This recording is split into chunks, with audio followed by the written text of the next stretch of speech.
김수민의 뉴스 밑장. 대선 엎읍시다. 어떻게든 엎읍시다. 김수민입니다. 먼저 시작을 하면서 청취자들 남겨주신 얘기에 대해서 답변을 좀 드려야 될 것 같습니다. 제가 얘기를 했죠.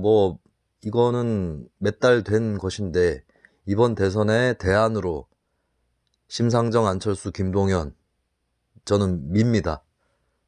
방송에 나갔을 때는 그 방송의 특징에 따라서 제가 중립성을 지켜야 될 때도 있고 고집을 강하게 피워도 될 때가 있는데, 후자인 경우는 억지 쓰지 않고 무리하지 않는 한도 내에서 이번 대선의 문제점 그리고 대안 이런 것들을 적극적으로 얘기를 하는 것이고, 특히 제가 마음대로 할 수 있는 뉴스 밑장, 저의 핵심 의견이 담겨져 있는, 그것을 누구도 막을 수 없는, 그리고 오히려 같이 하는 사람들이 저를 더 북돋아주는 뉴스 밑장에서는 남김없이 얘기를 해볼까 합니다.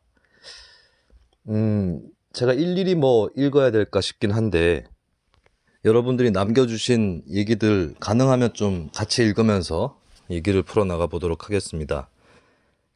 좀 유감스러운 게, 저로서 굉장히 심혈을 기울여서 녹음했던 에피소드가 폐기물 수거 미화원은 왜 사기업체 소속인가, 이거 얘기할 수 있는, 팟캐스트에서 얘기할 수 있는 사람 거의 별로 없거든요, 저 빼고는.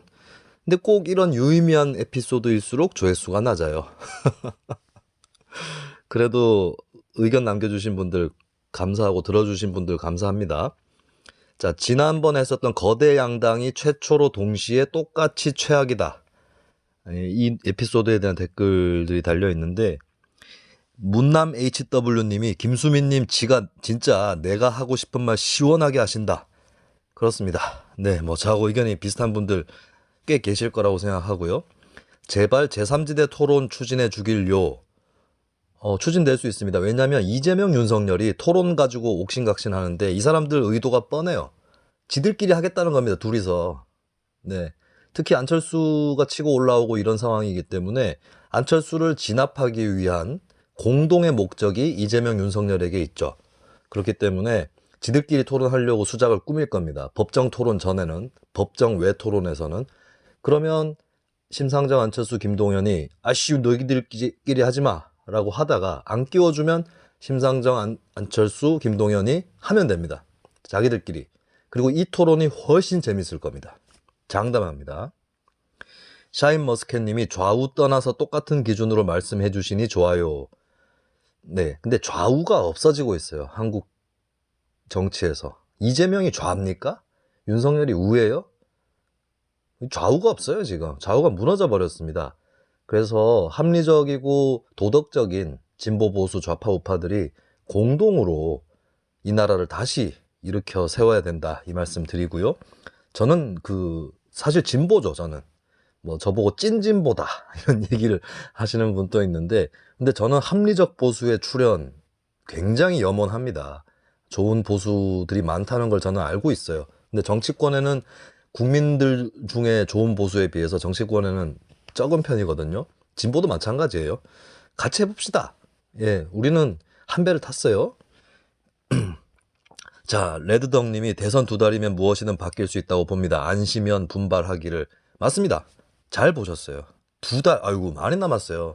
저는 오히려 거꾸로 안철수, 심상정, 김동연이 지지율이 너무 빠르게 올라갔다가 떨어지는, 집중 공격을 받고 떨어지는 시기가 올까봐 겁납니다. 그래서 차분하게 가면 돼요. 네, 이따가 또 말씀드리겠습니다. 국힘 당원입니다. 저도 아주 미쳐버리겠습니다 하신 분이 계십니다. 이름은 안 읽을게요. 자, 이분에게 제가 미션을 드릴게요. 2가지 중에 하나를 선택을 하셔서 확실하게 하시면 될 것 같은데, 국힘을 탈당하는 겁니다, 첫 번째는. 그래서 다른 선택을 하는 거고요. 2번째 선택은 국힘 당원으로 계속 계시면서, 그래도 국힘 당원은 윤석열 후보를 지지해야 된다고 보거든요. 그게 경선 승복이고, 어떻게든 있는 사람들을 데리고 바꿔나가는 것도 개혁입니다. 그게 더 좋은 개혁이거든요. 그러면 결국에 이분이 하실 수 있는 일은 국힘을 탈당함으로써 국힘도 정신 차리고 또 다른 쪽에 도움도 주고 이런 길을 가시거나 아니면 국힘에 끝까지 남아가지고 진짜 해볼 수 있는 데까지는 이 당을 좋게 바꿔보겠다. 이렇게 한번 해보시는 거죠. 저는 민주당에 남아 계신 분들도 양식이 있는 분들이라면 그렇게 해주셨으면 좋겠습니다. 그렇게 해서 플랜 A가 있고 B가 있는데 거대 양당 또 개혁될 수 있어요. 그렇게 잘하면. 아니면 개혁이 안 되면 그때는 빠져나오셔서 새로운 흐름을 만드시면 됩니다. 두 가지 중에 어느 쪽이든 좋은 길이 나올 거예요. 힘내시기 바랍니다. 저는 이재명, 윤석열 후보의 지지자들 모두를 싸잡아서 공격한 적도 없고, 네, 그렇습니다. 그러니까 자기가 있는 자리에서 열심히 해주시면 됩니다. 유준하님, 최고의 평론가, 고맙습니다.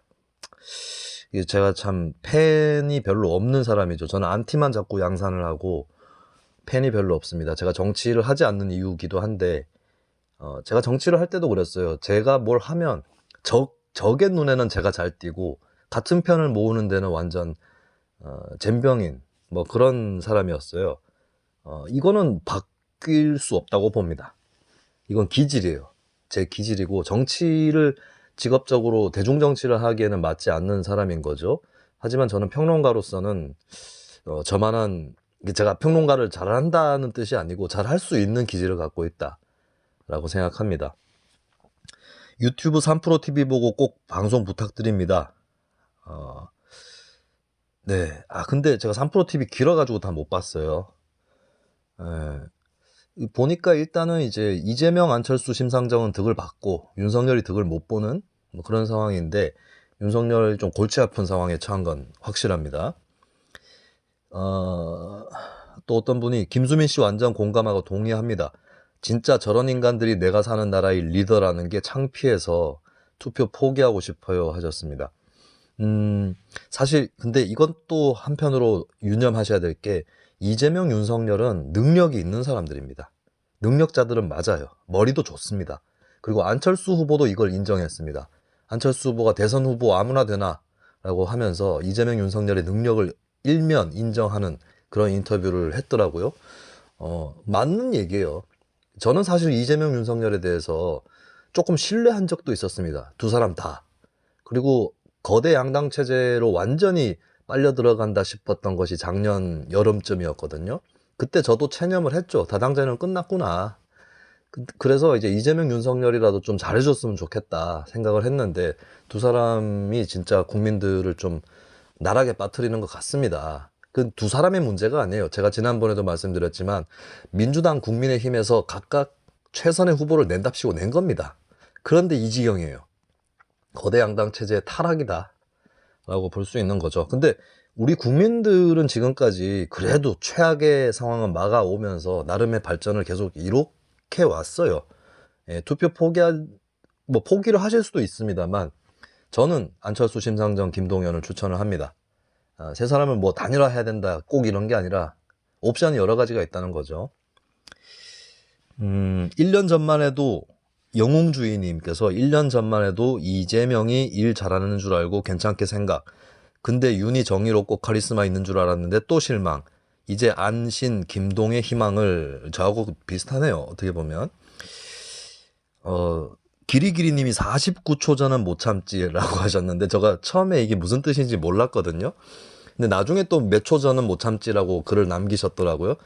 그러면 이게 에피소드가 뜨는 시각이 자정이니까 그 자정에 이제 몇 초 남았을 때 남겨주시는 메시지인가, 이렇게 제가 짐작을 합니다. 맞겠죠? 제 짐작이.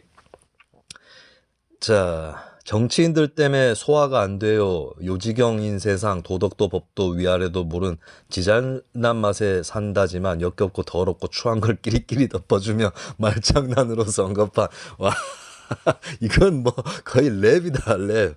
대단하십니다. 네. 평론가를 가르치는 시민이시네요. 가르치려고 쓰신 글은 아니겠지만 제가 배웁니다.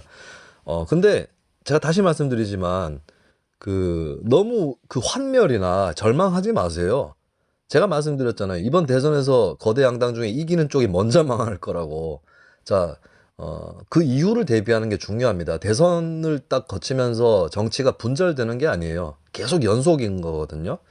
그래서 대선 이후를 위해서라도 해야 될 일이 있다. 그 차원에서 제가 안심면을 민 것입니다. 좋은 의견들 많네요. 언제쯤 이 나라는 대통령에 대한 종교적 숭상, 영웅화되는 물이 언제쯤 빠질지, 뭐 그냥 똑같은 인간이고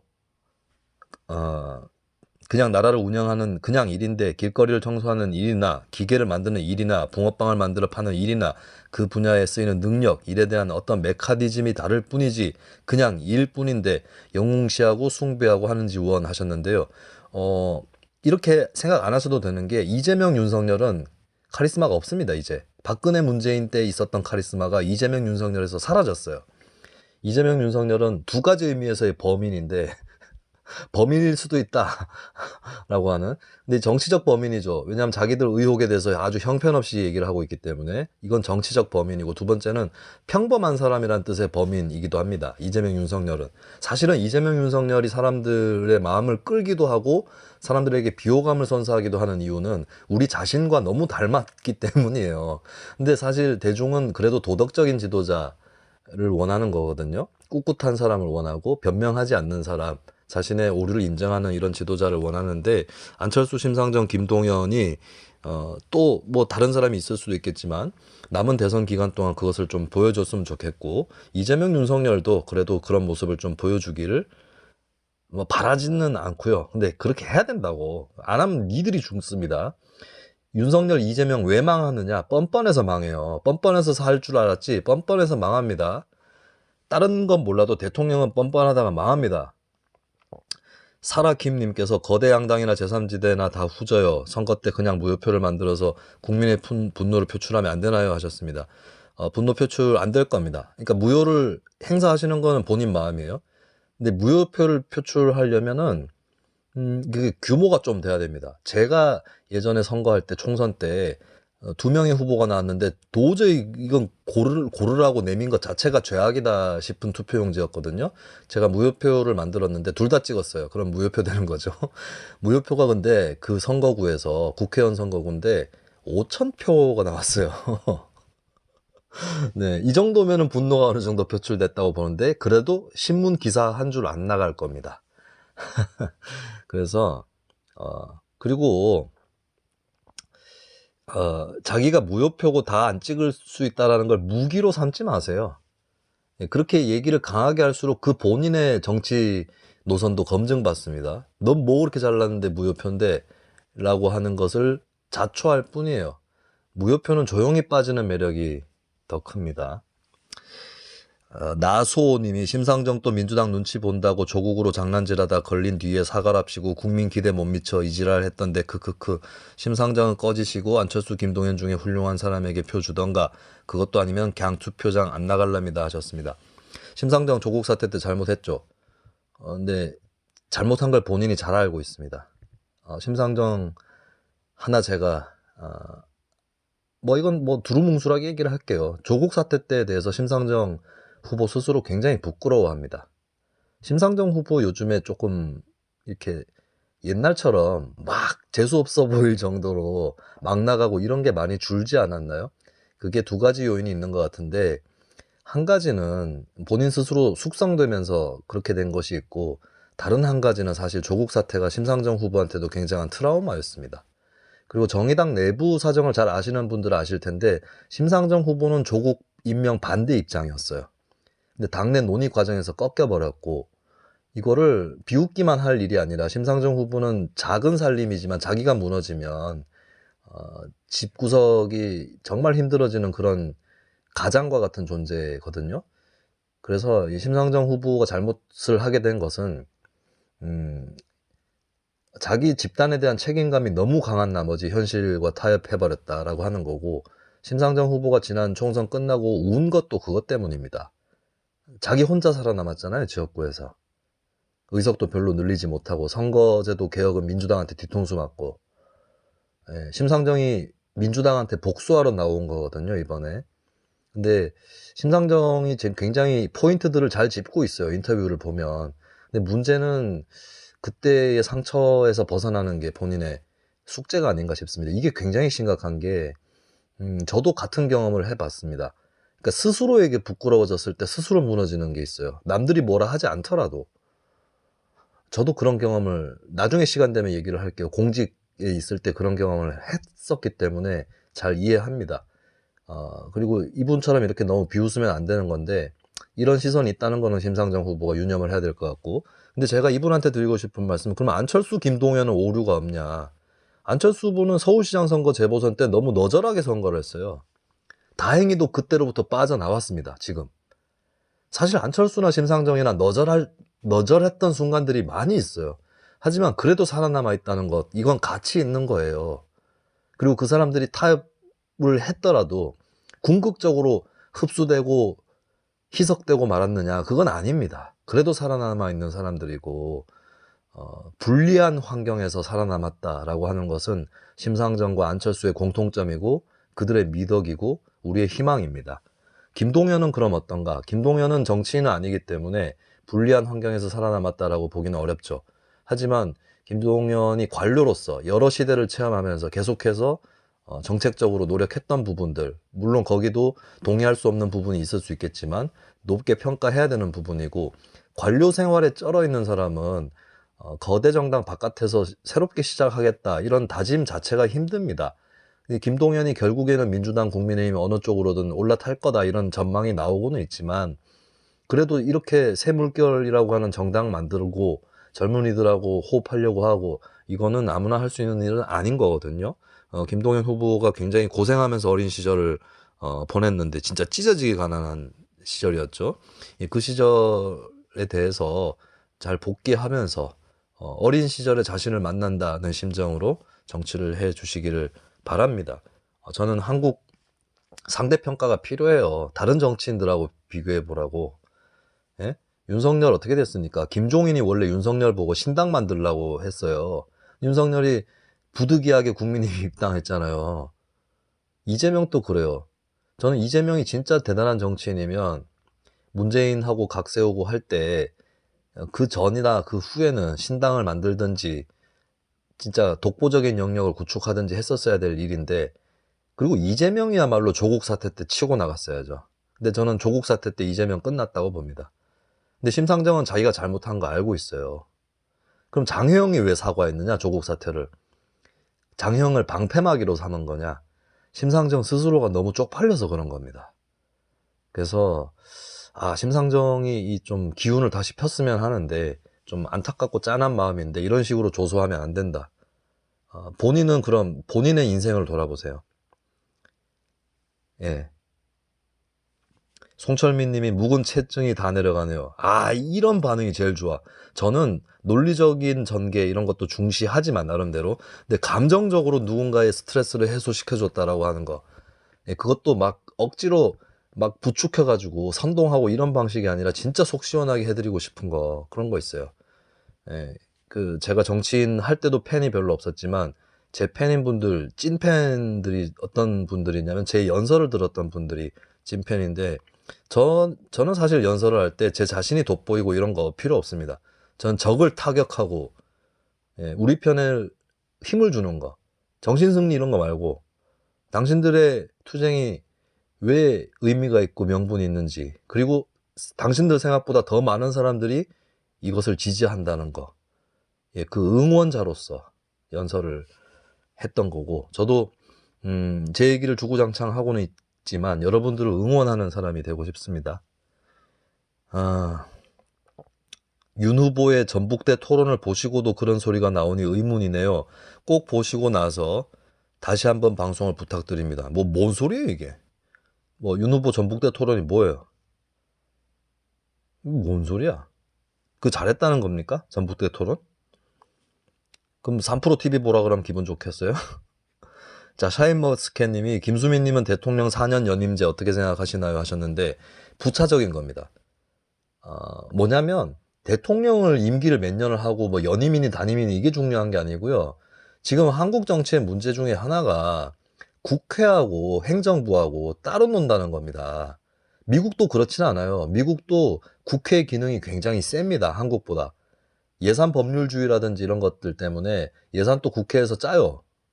이재명식으로 하지 않는다고. 이재명은 미국식 대통령제론자도 아닙니다. 이재명은 그냥 남미야, 남미 대통령제야. 예, 궁극적으로 뭐 심상정이나 안철수나 김동연이나 유럽식 정치 체제를 추구를 하는데, 중간 단계로서 저는 미국식 정치 체제도 나쁘진 않다고 보는데, 자, 근데 중요한 건 뭐냐면, 자, 5년 단임제는 정책의 연속성이 떨어지니까 4년 중임제로 해야 된다. 이거 헛소리예요. 왜냐면 4년 중임제 해봤자 4년 만에 끝날 수도 있고 8년 만에 정기적으로 끝나는 경향이 미국에 있죠. 스웨덴 같은 경우는 스웨덴 3인당이 40 몇 년 동안 연속 집권을 했는데, 스웨덴은 내각제라서 가능한 거거든요. 그러니까 결국의 핵심은 국회가 정치를 주도할 수 있도록 하는 거예요. 그게 되면 저는 이제 의원 내각제로 완전히 하는 게 어렵다면, 또 국민들이 사실 그렇게 지지하지 않죠. 이 과정은 굉장히 물 흐르듯이 바뀌어야 됩니다. 개헌을 앞세우면 안 돼요. 제가 김동연 후보한테도 충고를 드리고 싶은 게, 개헌은 결과여야 되지 개헌론을 가지고 세상을 바꿀 수는 없습니다. 그러니까 대통령제 문제를 개혁하고 싶다면 현행 대통령제에서 개혁의 단초들을 보여주면서 현행 헌법으로 가능한 것들을 실험해보면 됩니다. 책임 총리제가 대표적인 거죠. 예, 그렇기 때문에 그게 성공하면 자연스럽게 의원 내각제 가깝게 가게 돼 있습니다. 국민 여론도 따라가요. 네, 국민들을 믿으십시오. 근데 지금 국민들은 바로 꺾는 거에 대해서 좋아하지 않습니다. 근데 저는 이 대통령한테 그 책임과 권한을 몰빵 때린 다음에 대통령을 나중에는 희생양으로 삼아버리는 이 체제가 바뀐다면 그 4년 연임을 해도 되고 아니면 6년 단임을 해도 된다. 오스트리아는 6년 단임이거든요. 예. 중요한 거는 대통령 임기 자체는 중요한 게 아니라는 거 말씀드리고, 5년 단임제 같은 경우도 87년 이후에는 불가피한 거였다. 한국 국민들은 장기 집권에 대한 두려움이 있습니다. 예. 그리고 5년 단임제 대통령의 매력은 내가 대통령 하는 기간 동안에 다른 걸 다 무릅쓰고 이거 하나만큼 하고 가야겠다라고 하는 역사적 소명, 이런 것들은 좀 지키게 돼요. 그래서 노태우, 김영삼, 김대중, 노무현 이들 대통령은, 저는 이 네 사람의 공통점은 과보다는 그래도 공이 큰 사람들이다. 굉장히 희생당했지만, 네, 그 사람들이 그 시대에 필요했던 조치들을 다 하고 간 배경에는 나름대로 5년 단임제라는 매력 있는 제도가 있었다. 근데 이제는 아니에요. 이제는 좀 연속성이 필요하고, 한 세력이 한 정권을 꾸리는 것이 아니라 조금 다양한 세력이 연합해서 정권을 꾸리고, 이렇게 다 가야 되는 거죠. 예, 요게 되면은 4년 뭐 연임이든 6년 단임이든 5년 단임이든 뭐 별로 필요 없습니다. 예, 그리고 장기 집권을 해도 괜찮은 체제가 되는 거죠. 의원 내각제에서 장기 집권이라는 거는 보통 연정을 통해서 장기 집권을 하기 때문에 A당, B당이 손을 잡았다가 그 다음에는 A당, C당이 손을 잡고 이런 식으로 할 수 있거든요. 그럼 A당 입장에서는 장기 집권일 수 있는데, 국민들이 봤을 때는 조금씩 바뀌어요. 그래도 정권이 조금씩 바뀌는 효과가 있습니다. 정권 교체가 없는 것 같아도. 예. 그래서 이런 쪽으로 이행하는 게 중요한 거지, 4년이냐 5년이냐 단임이냐 중임이냐 이거 전혀 중요하지 않다. 그러니까 부차적인 거다 말씀드리고요.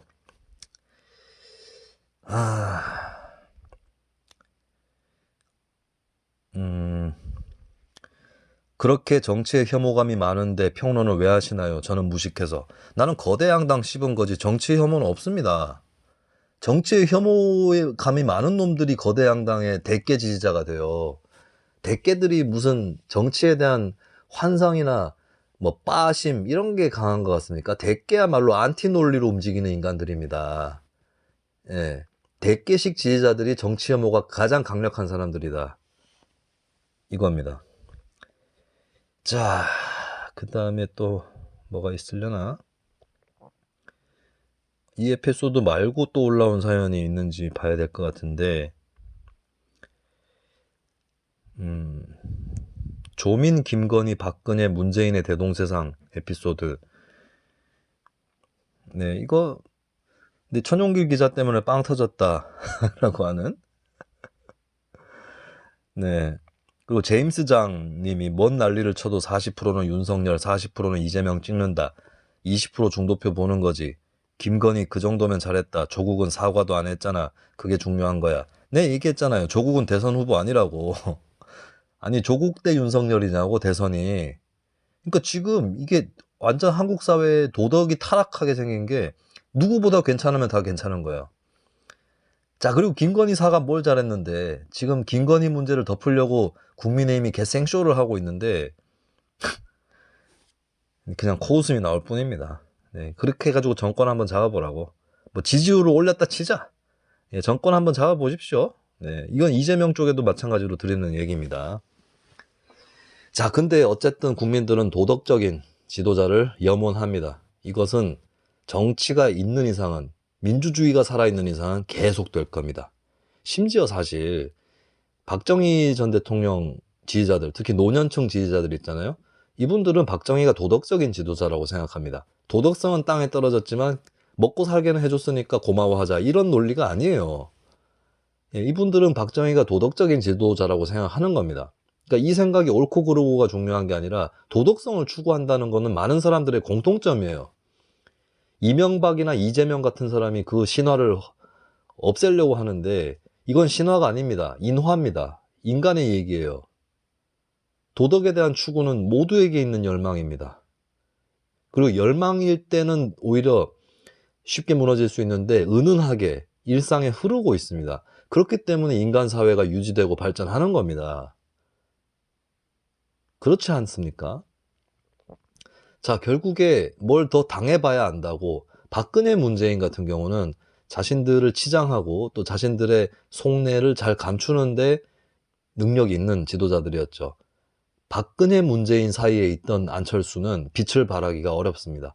결국 박근혜 문재인의 조용한 협공에 안철수는 꺾이고 말았죠. 하지만 안철수가 이재명과 윤석열 사이에 있을 때 안철수가 비로소 빛을 발하기 시작한 겁니다. 안철수의 시간이 시작되려고 하고 있는데, 저건 근데 제가 좀 장담을 못하겠어요, 예측을. 왜냐하면 국민들이 안철수를 어떻게 생각하고 있느냐, 이게 굉장히 심층적인 부분인데, 이 안철수의 특징이 뭐냐면 호감도가 있잖아요. 지지도 말고 호감도가 있는데 평상시에 어떨 때 호감도 굉장히 낮게 나타날 때가 있어요. 자, 아까 참 그 얘기 해야겠다. 안철수 서울시장 선거, 서울시장 선거에서 빠져나오고 있다라고 제가 말씀드렸는데 잘 된 거고요. 그러니까 서울시장 선거 때 안철수가 뭘 잘못했냐면 지는 건 괜찮아요.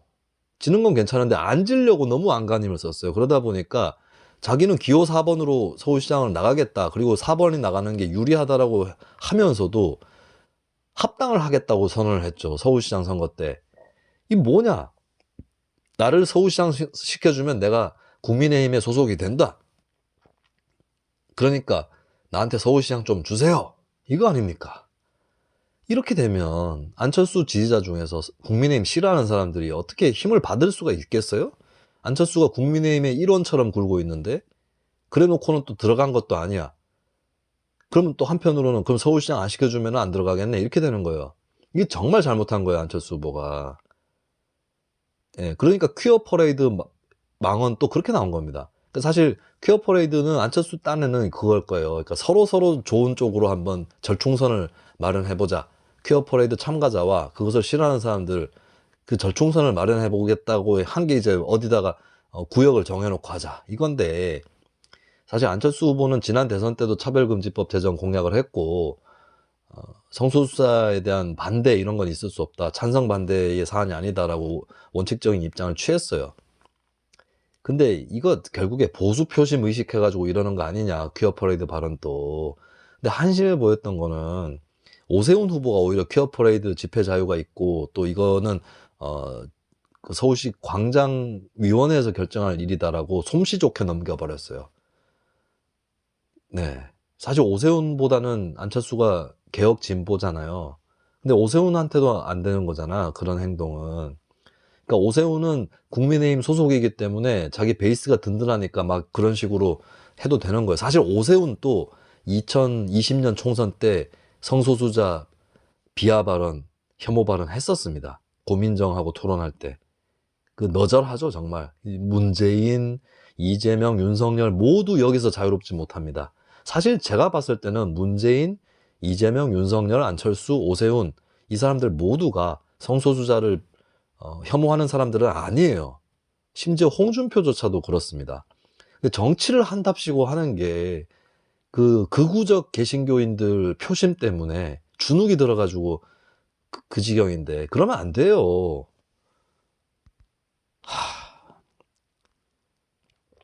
그래서 안철수 굉장히 꼴사 나왔다. 서울시장 선거 때. 저는 안철수 끝났다고 생각했어요. 서울시장 선거 때. 끝났다 이거. 당선되면 그냥 서울시장에서 끝나는 거고 안 되면 그냥 완전 끝이구나. 근데 안철수가 빠져나왔습니다. 그러니까 안철수가 서울시장 단일화한 거는 저는 이해를 해요. 안철수가 진보 정치는 아니잖아요. 오세훈하고 단일화한 거 이해를 합니다. 그리고 안철수가 예전에 했던 단일화, 박원순, 문재인 이쪽과의 단일화가 그 당시에는 굉장한 감동을 줬고 사실 그때 안철수의 양보하는 이미지가 현재 안철수의 자산이기도 하죠. 하지만 박원순이나 문재인이나 결과가 안 좋았잖아요. 그걸 씻어내기 위해서 거꾸로 오세훈하고 단일화한 측면이 분명히 있습니다. 근데 저는 확실히 단언할 수 있는 게 더 이상의 단일화는 없어야 된다. 심상정이면 몰라도 예를 들어서 안철수가 지지율 20% 넘고 심상정이 20% 넘었어요. 그리고 이재명, 윤석열이 30이 나와요. 이러면 단일화 하면 됩니다. 안철수, 심상정이. 근데 고럴 타임이 아니라는 거죠. 제일 좋은 거는 심상정이 진보 먹고 안철수가 보수 먹어서 심상정 대 안철수로 대선 가는 겁니다. 그럼 김동연은 중도 해가지고 이 꿈 같은 시나리오죠. 예. 근데 어쨌든 간에 각자 지지율이 다 올랐으면 하는 게 제 바람이고 그 가능하다라고 봐요. 자, 안철수 얘기를 하자면 안철수의 시간이 열리려면 단일화하면 안 됩니다. 그리고 안철수 스스로 알고 있는 것 같아요. 자, 안철수가 대통령을 이번에 하기 싫으면 단일화를 하면 됩니다. 단일화 승부에서 절대 못 이깁니다. 안철수가 영원히 대통령을 하기 싫으면 이기는 쪽하고 단일화를 하면 됩니다. 이기는 쪽하고 단일화하면 좋지 않냐고요? 안철수 국무총리 되고 서울시장 되지 않겠냐고요? 여당 대표가 될 수도 있다고요? 맞아요. 근데 그렇게 해서 대통령 되느냐? 안 됩니다. 그 남의 집에 얹혀가는 거예요. 2인제 꼴라는 겁니다. 2인제. 예. 이거 얹혀서 가는 거는 안 됩니다. 당당하게 비주류에서 주류로 쫙 치고 가는 노무현처럼 그렇게 되든지, 이회창도 어느 정도 그랬고, 예? 그러니까 이회창도 안 되는 길이에요. 그 길은. 국민의힘의 핵심 지지층은 안철수에게 마음을 열지 않습니다. 단일화하면 져요, 안철수가. 그럼 안철수가 차라리 국민의힘의 일원이 돼버리면 안 쳐줍니다. 그건 안철수를 끌어들여가지고 안철수 변수를 없애버리는 수작인 거지 절대 안철수에게 자리를 내주지 않습니다. 유승민한테도 안 내주는데 뭐. 유승민은 원래부터 유승민 부친은 민정계예요. 대구에. 사실 유승민이야말로 전통 보수입니다. 극우는 당연히 아니지만 개혁보수, 합리보수의 가능성을 갖고 있는 사람이지만 계보로 봤을 때 유승민이야말로 홍준표나 윤석열에 비해서 훨씬 더 전통 보수예요. 근데 유승민도 제대로 안 받아주는 게 국민의힘인데 안철수를 받아줄까요? 절대 안 받아줍니다. 안철수하고 윤석열이 단일화에 들어가면 제가 장담하는데 이준석부터 시작해가지고 이 사람들이 안철수의 지난 과거들을 다 끄집어내가지고 국민의힘 지지층이 싫어할 만한 요인들 다 발굴해냅니다. 네, 그렇게 해서 안철수를 집요하게 조질 겁니다. 윤석열이 대인배 같죠? 윤석열 본인은 안 나설 겁니다. 이준석이 나서서 안철수 조지려고 할 겁니다. 그리고 안철수는 당할 수밖에 없는 게 국민의힘 전통 지지층도 안철수 편을 안 들어줄 뿐만 아니라 국민의힘을 좋아하지 않는 사람들은 달아나 버립니다. 단일화에 돌입하는 그 순간부터 안철수는 질 수밖에 없어요. 단일화를 하면. 지금까지 한 번도 단일화 승부에서 이긴 적이 없습니다. 그럼 안철수가 가야 될 길은 뭐냐? 1등 아니면 3등이라는 각오로 가야 됩니다. 그리고 안철수 본인이 잘 알고 있어요. 안철수는 단일화가 아니라 양강도 아니고 3강 체제로 간다고 얘기하고 있습니다. 안철수가 길을 잘 읽었어요. 안철수가 요즘에 잘못하고 있는 부분이 있어요. 안철수가 일단 보수 쪽 표를 갉아먹는 거는 맞습니다. 그렇게 해야 돼요. 1차적으로는. 양쪽 다 깨고 들어가야 되는데 결과적으로 1차적으로는 보수 쪽부터 먼저 깨는 게 맞아요.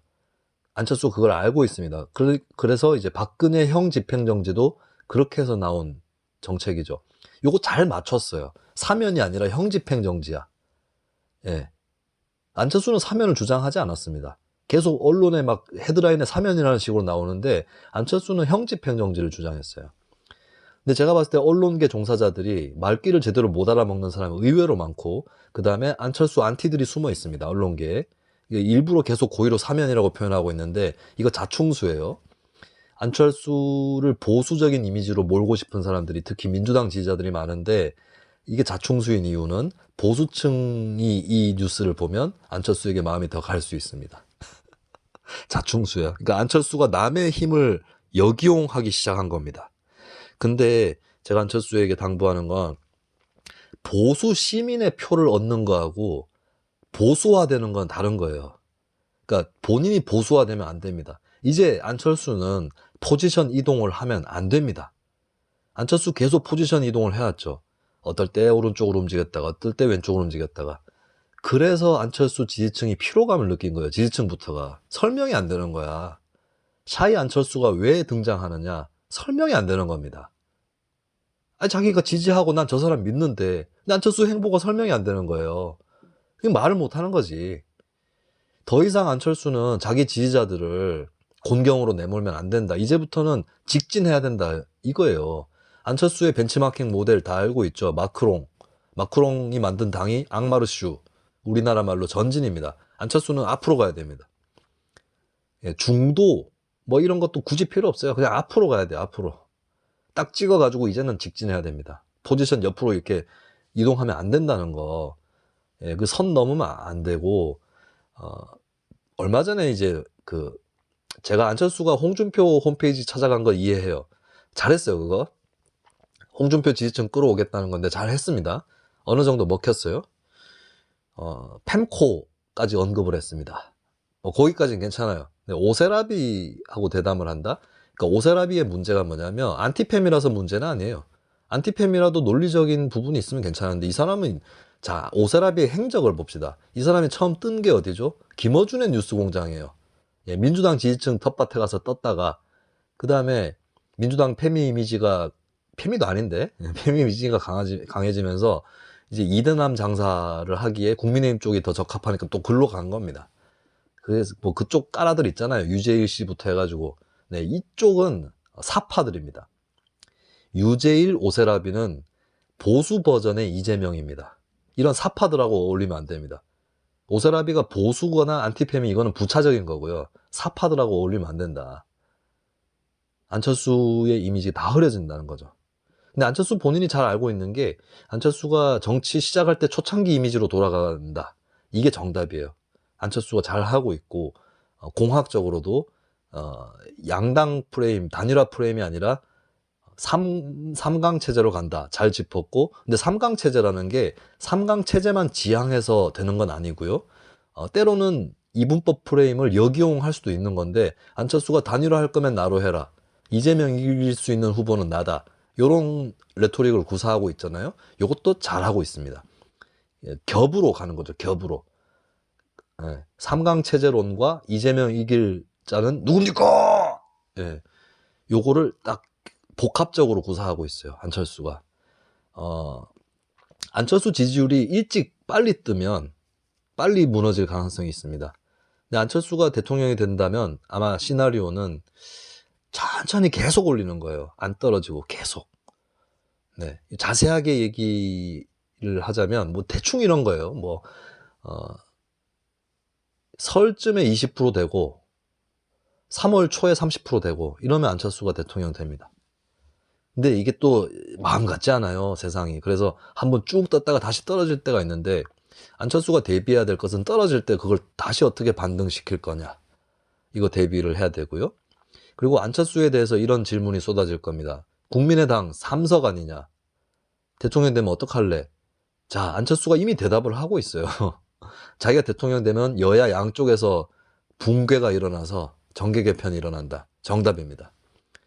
민주당, 국민의힘 양쪽이 처 흔들리게 될 거고, 양쪽에서 훌륭하게 빠져나오는 사람들이 생길 겁니다. 안철수가 대통령이 되면. 그리고 설령 그런 일이 안 벌어져도 안철수가 잘 할 수 있는 것은 일단 이게 중도 포지션이잖아요. 어쨌든 평면적으로 봤을 때 이 중도 포지션에 있기 때문에 안철수가 집권을 하면 민주당 국민의힘을 좌우에 거느리고 옛날에 임금도 보면은 당파 싸움 하면은 이제 이쪽 당에서 얘기하는 거 채택할 때도 있고 저쪽 당에서 얘기하는 거 채택할 때도 있고 아니면 경들끼리 합의를 좀 보시오 해가지고 절충안을 채택할 수도 있고 어떨 때는 양쪽 모두를 뒤흔드는 안을 임금이 던질 수도 있고 이런 거잖아요. 그렇게 하면 돼요. 예, 이게 임금만 그렇게 할 수 있는 건 아닙니다. 대통령도 그렇게 할 수 있어요. 그런 식으로 해서 국정을 운영하다가 이게 오히려 민주당하고 국민의힘이 외나무 다리에서 염소 두 마리 만나듯이 싸우는 것보다 훨씬 생산적인 국정 운영이 될 가능성이 높습니다. 그러다가 2024년 총선 때, 자, 대통령이 아무리 소수파 대통령이어도 국민들은 소수파 대통령이 속한 그 정당을 제3당 이하로 놔두지 않습니다. 제1당이나 2당으로 올려줘요. 노무현 대통령의 열린우리당이 그랬듯이. 그렇다면 2024년 총선에서 승부를 보면 됩니다. 안철수는 노무현을 벤치마킹 할 필요가 있죠. 그 마침 선거 주기가 노무현이 2002년 대선, 2004년 총선이었듯이 요번 다음 대통령도 2002년 대선, 2022년 대선이죠. 2024년 총선. 주기가 비슷합니다. 요 초반에 2년 잘 끌고 가면 정말 드라마틱한 정계 개편, 한국 정치의 전환이 일어날 수 있다. 예, 이것을 안철수 후보가 참고를 하시면 될 거고, 심상정 후보도 비슷해요. 물론 포지션이 다르기 때문에 안철수와 같을 수는 없겠지만, 저는 정의당이 정권을 잡으면 민주당이나 국민의힘 한쪽이 정권을 잡은 것보다 오히려 더 생산적인 국정 운영이 가능할 수 있고, 그러면서도 정치 지형을 뒤흔들어서 바꿀 수 있는 가능성이 있다. 그렇게 봐요. 김동연의 새물결도 마찬가지겠고요. 네, 이거 충분히 극적인 시나리오가 가능하다.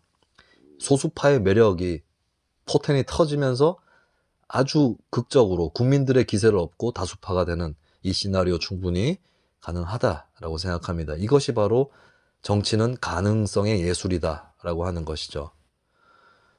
그리고 안철수 후보가 여러 가지 정책 행보도 잘 하고 있는 측면들이 있습니다. 보니까 그 보육이라든지 교육 쪽에도 신경을 많이 쓰고 있고, 그래서 쭉 가시라. 네, 그리고 너무 오른쪽으로 보이려고 노력하지 말고 쭉 가시길 바랍니다. 그리고 이제 정의당 지지자들 보니까 안철수가 빠았다 싶은 행보를 할 때 막 공격을 하던데 안철수 땡큐라고 해야 돼요. 왜냐하면 안철수가 정의당의 영역까지 다 잡아먹을 생각은 없는 것 같습니다. 안철수는 민주당 쪽 깎는 거면 충분하다. 예. 사실 안철수가 단일화를 하지 않는 그 가능성은 어떤 거냐면 저는 안 할 거라고 보는데 안철수는 민주당 표도 잠식합니다. 예. 양쪽 다 잠식해요. 안철수는 마크롱의 길을 가는 겁니다. 마크롱이 좌우파 양쪽의 표밭을 잠식해가지고 세계 정치사상 드물게 중도파의 집권을 이뤄냈거든요. 안철수가 그 길을 가는 거예요. 마크롱과 안철수 간의 여러 차이라든지 이런 건 있겠지만, 근데 이제 안철수가 근데 이 잘 참고로 해야 될 게 프랑스 같은 경우에 마크롱이 중도 좌파 우파의 표밭을 잠식하는 동안에 좌파 쪽에서는 급진 좌파가 떠요. 예. 장릭 멜랑숑이라고 하는 좌파당의 지도자가 떴었죠. 그 자리에 심상정이 있습니다. 그리고 안철수가 심상정의 영역을 과도하게 침범을 한다거나 먹어버린다거나 이러지는 않을 거예요. 또 안철수가 치고 올라가면 심상정한테도 시간이 옵니다. 여유가 올 거예요. 근데 현재 좀 뒤지고 있죠, 심상정이. 안철수의 시간은 왔는데 제가 봤을 때 아직 안 왔어요. 더 지켜봐야 됩니다. 지금 국민의힘과 민주당이 사력을 다해서 안철수를 죽이기 위해서 협공을 하고 있습니다. 조용한 협공이지만 민주당은 지들끼리 똘똘 뭉쳐가지고 잘난 척하고 있고 국민의힘은 지들끼리 패갈라가지고 쇼를 하고 있어요. 그게 다 안철수 죽이기 일환입니다. 양쪽이. 안철수가 이걸 뚫어낼지는 내가 잘 모르겠어요. 왜냐하면 국민들이 안철수를 얼마나 신뢰하느냐 이 문제이기 때문에 그렇다면 이제 일단 안철수는 지켜보죠. 사실 지지율이 늦게 뜨기 시작했어요. 더 일찍 떴었어야 되는데 일단은 쭉 밀고 나가는 수밖에 없겠고, 심상정은 그럼 시간이 언제 올 거냐? 모르죠. 근데 심상정한테 어느 정도 기회가 온 거는 윤석열 지지율이 이재명 지지율한테 크게 처지기 시작했고, 그게 시간이 계속 가고 있어요. 그러면 이재명 지지층 중에 이재명 솔직히 마음에 안 드는데 윤석열이 너무 싫어가지고 이재명한테 붙어있는 지지층이 있습니다. 이쪽이 심상정에게 떨어져 나가는 순간이 올 수 있다. 네, 오히려 윤석열이 이재명보다 많이 앞서 있을 때는 심상정의 시간이 오지 않았었어요. 하지만 이제 거꾸로 됐기 때문에 시간이 올 수 있고, 안철수가 윤석열 지지를 잘 잠식할수록 심상정에게도 활로가 생긴다. 근데 중요한 건 이거는 전체 구조에서 판이 어떻게 바뀌느냐에 따라 자기 운명이 변하는 건데, 근데 그거를 그냥 기다리고 있을 수는 없는 거 아니겠습니까? 그리고 심상정 후보도 아주 저조한 지지율로 이번 대선을 마칠 공산이 있습니다. 그렇다면 의미 있는 시간으로 만들어야 되는 것이고, 심상정에게 필요한 공간들을 먼저 찾아다니는 것이 중요합니다. 심상정의 매력은 어디에 있느냐? 청년층 지지가 높지 않습니까? 심상정 옆에 내가 서 보고 싶다. 가운데 걸리적거리는 게 없다. 이런 매력이 있어요. 뭐냐면, 자, 이재명 쪽 청년들 보세요. 능동적입니까? 이재명 쪽 청년들 보시라고요. 말 잘 듣는 사람들만 붙어 있잖아요. 이재명 쪽은 그 똥86 세대라고 하는, 이 사람들이 진을 너무 많이 치고 있어서 청년 세대가 뭘 어떻게 해보기 어렵습니다. 전 민주당이 청년의 당이 되긴 어렵고 고분고분한 청년들만 모일 거다. 그나마 가능성 있는 게 요번에 고등학생 정치인들이 좀 출연을 했잖아요. 야, 연설 잘하더라고. 국민의힘 쪽도 그렇고 민주당 쪽도 그렇고. 이준석 같이 철없는 어른이 우리 쪽이 더 뛰어나다고 나불나불 하던데 둘 다 괜찮더라고요. 그 고등학생 두 분은. 야, 저분들은 진짜 민주당 국민의힘에 있기 아깝다라고 생각되는 분들이었는데, 정말 미래가 기대되는 게 아니고 지금이 기대된다. 근데 민주당 국민의힘이 저 사람들을 제대로 기용할 수 있을까? 예, 뭐 선대위원장으로 임명하는 것도 저는 바람직하지 않다고 봐요. 청년 정치인들한테 제가 드리고 싶은 말씀이 있는데, 남들이 하지 않는 일, 해야 되는 일인데 남들이 안 하는 일, 조명이 비춰지지 않는 공간, 이쪽에서 묵묵하게 자기 일을 하시는 것으로 정치를 시작하십시오. 조명은 언젠가 옵니다. 그리고 안 오면 어쩔 수 없는 거예요. 그 조명이란 게 뭐 이렇게 많이 똑같이 받는 건 아니기 때문에. 그런데 청년은 진짜 소수파 비주류로 시작해야 됩니다. 정당을 소수 정당이나 비주류 정당에서 시작해야만 한다는 얘기는 아니고요. 국민의힘이나 민주당 같은 다수 정당, 주류 정당에 들어갔어도 그 안에서 독립적이고 그러니까 작지만 독립적인 영역을 구축해야 됩니다. 그리고 무슨 대선 후보와의 간담회 이런 거 있잖아요. 그런 데 나가는 거 즐기지 마십시오. 진짜 일하고 싶은 분은 실무자들하고 접촉하면서 아이디어를 전달하고 그렇게 하는 게 맞습니다. 제가 20대 때 본의 아니게 그런 귀중한 경험을 했어요. 저는 이제 사실 스타성이나 이런 게 굉장히 딸리죠. 제가 정치를 하지 않고 이제 평론을 하고 메신저를 돋보이는 게 아니라 제 메시지가 전파되도록 노력하는 입장에서 저 같은 사람이 배우로 나서면, 비유를 배우로 하자면 잘 안 되더라고요. 그래서 저는 스텝의 길을 택했고, 뭐 스텝을 계속 일상적으로 할 수 없다면 스텝들하고 접촉하면서 뭔가를 도모하는. 네. 그래서 제가 예전에 노회찬 의원 캠프에서 일할 때도 노 의원하고 제가 같이 찍은 사진이 한 장밖에 없더라고요. 예. 제가 사실 노 의원을 좀 피해 다녔습니다. 그 당시에. 내가 의원하고 친해지는 게 내 목적은 아니다. 난 노회찬을 위해서 캠프 활동을 하는 건 맞지만, 예. 근데 생각해보면 제가 뭐 어떤 전략을 갖고 한 건 아닌데, 지금 생각해보면 제 스스로 잘했던 것 같아요.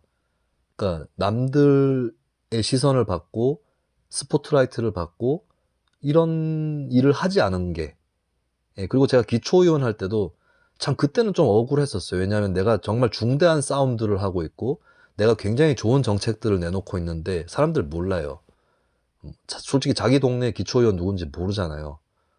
그냥 공무원처럼 된 거예요. 정치인이 아니라.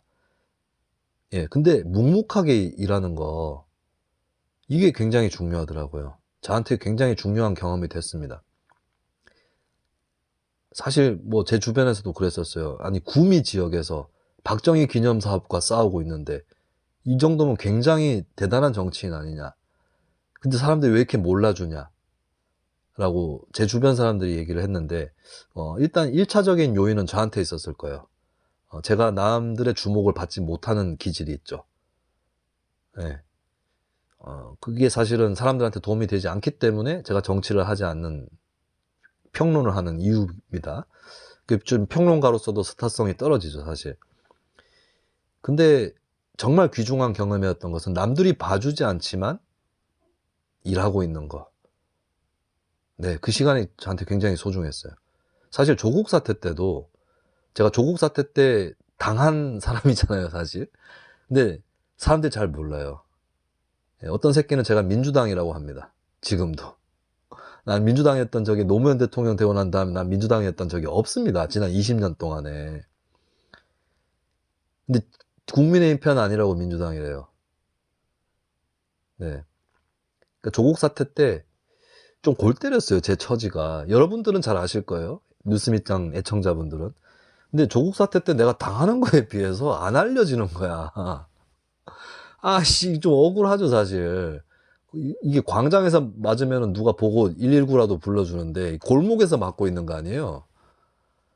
아, 참. 제가 항상 이런 식이에요. 근데 제가 단련이 되는 게 누가 안 봐줘도 내가 이겨내야 된다.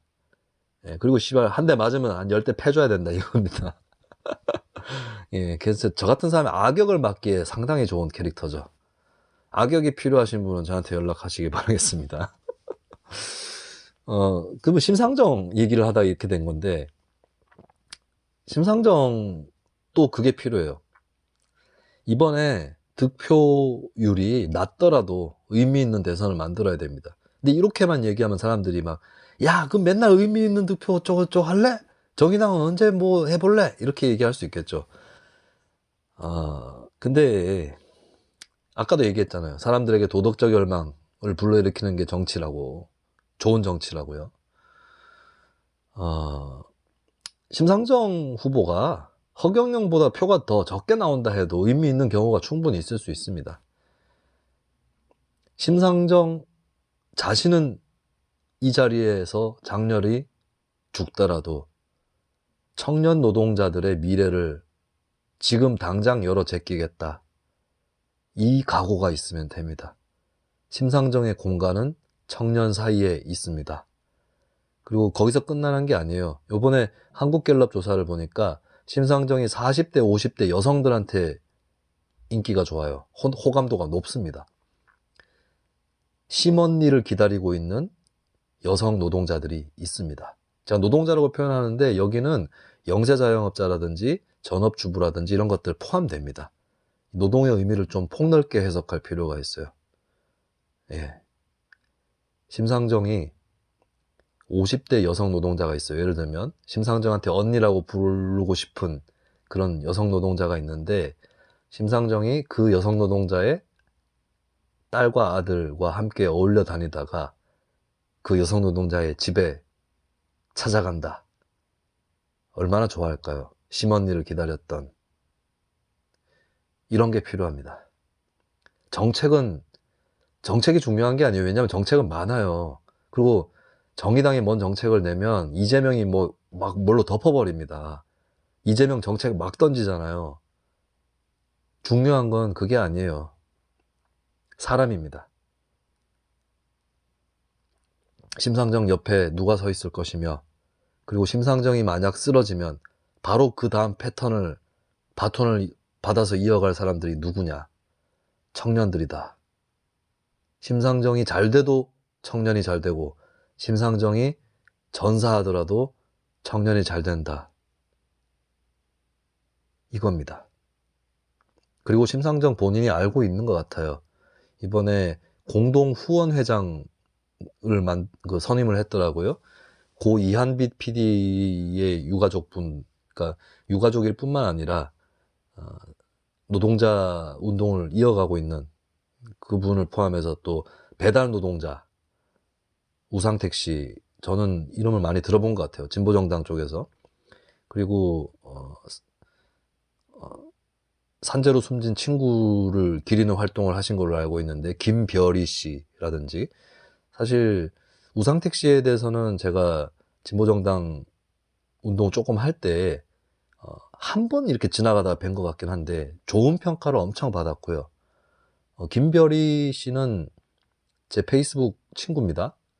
예, 김별희 씨가 이 방송 듣고 계신지 모르겠는데 저는 사람 보는 눈이 있거든요.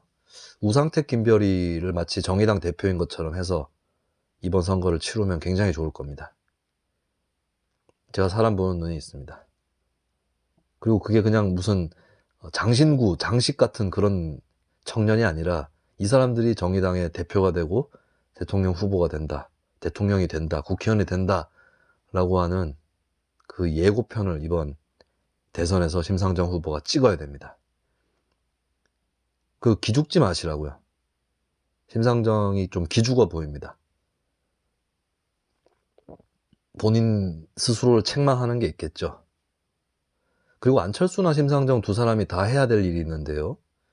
안철수, 심상정이 소수정당을 하면서 오랫동안 살아남았지만 그 대가로 자기의 동지들을 떠나보냈습니다. 그 동지들과 다시 만나는 시간, 공간, 이것이 필요하다. 그때 내가 너무 미안했다. 하지만 나 살아남은 이 살아남은 것을 자산으로 해서 다시 일을 도모하자. 세상을 바꿔보자. 라고 심상정, 안철수는 얘기해야 됩니다. 가야 할 길은 분명해요, 사실. 그리고 심상정, 안철수도 본인들이 알고 있는 것 같습니다. 자, 그 김동연 후보는 저도 막 짱구를 굴려보는데 김동연 또 매력이 있거든요. 근데 김동연의 길이 잘 안 보여요, 사실. 왜냐면 안철수가 국민의힘에 빈대붙고 심상정이 민주당에 빈대붙고 이러면 김동연의 길은 열립니다. 최소 5% 나와요. 5%만 나와도 굉장한 거예요. 김동연이 옛날에 박찬종 정도 포지션에서 출발할 수 있는 거거든요. 잘하면 10%까지도 나옵니다. 윤석열, 이재명의 허술한 부분을 김동연이 칠 수 있기 때문에. 근데 안철수, 심상정이 독자 노선을 가버리면 김동연 어디로 가야 되나. 김동연이 옴짝달싹하기 어려운 상황이 되는 거거든요. 일단은 김동연 후보는 마음의 준비를 해야 됩니다. 그러니까 확실하게 해야 돼요. 민주당이나 국민의힘 같은 쪽 한쪽에 올라타서 다음 정부의 국무총리가 될 것인지, 아니면 내가 공무원 공직은 해볼 만큼 다 해봤는데 굳이 어디 얹혀가지고 국무총리 하고 싶지는 않다, 이렇게 할 건지 이미 마음속에 좀 결정이 내려져 있겠죠. 네. 그리고 후자의 경우 좀 깝깝한 거잖아요, 사실. 안철수, 심상정이 계속 독자 노선 가는데. 전 좀 안타까웠던 게 제3지대 연대 얘기 나올 때 김동연 후보가 이걸 선도했었으면 좋았을 거다. 제가 지난 방송 때도 얘기를 드렸잖아요. 김동연이 야 내가 한번 나서보겠다. 그리고 김동연 후보가 나이가 제일 많습니다. 김동연 57년생, 심상정 59년생, 안철수 62년생이에요. 그러면 김동연이 이거 한번 해보자고 하면서 좌상정 우철수 구도를 만드는 겁니다. 네. 김동연 후보가 좀 거기서 빠진 것이 좀 실책이었다고 봐요. 나중에 또 안철수 후보가 교육 관련한 공약, 그게 교육이 아니라 주제가 뭐였더라? 공유경제. 그러니까 공유경제하고 교육하고 연결을 시키는 정책 그 간담회 같은 걸 개최를 했을 때 안철수 후보 쪽은 모든 대선 후보에게 초청장을 보냈는데 안철수 토론회, 그게 이태규 의원 토론회였죠. 근데 온 사람은 김동연, 심상정이었어요. 셋이 모아놓으니까 그림이 괜찮아. 이게 되게 좋은 건데 안철수, 심상정, 김동연 셋이 모여있으면 그림이 굉장히 좋아요. 사실 세 사람 다 약점이 있고 결점이 있잖아요. 근데 셋이 모이면 되게 든든해. 예. 그게 강점이에요. 그래서 세 사람이 꼭 단일화하라 이런 얘기는 아닙니다. 근데 셋이 모이는 풍경을 자주 만들면 좋고 김동연이 그걸 주선하는 그림이 제일 좋아요. 그럼 김동연 후보가 판을 이렇게 보고 있다가 나중에 뛰어들 생각을 하지 마시고 본인이 앞장서서 좀 가시는 게 좋을 것 같습니다. 예, 그 길을 일단 찾으셔야 돼요. 대선 후보로 독자 완주하느냐 아니냐보다 더 중요한 거 그겁니다. 거대 양당에 업혀갈 거 아니라면. 예. 그리고 김동연 후보가 만든 새로운 물결이란 정당이 사실은 안철수 국민의당과 심상정 정의당 틈바구니에 있게 돼버린 셈이죠. 민주당, 국민의힘 다 합쳐서 봐도. 근데 이게 언젠가 플랫폼으로 좋게 쓰일 날이 올 수도 있습니다. 그래서 제가 사실 새로운 물결 쪽은 사정을 잘 몰라요. 제가 제3지대 연대에 자문을 하는 입장에서 토론회도 나가고 했지만 이쪽 사람을 못 만났습니다.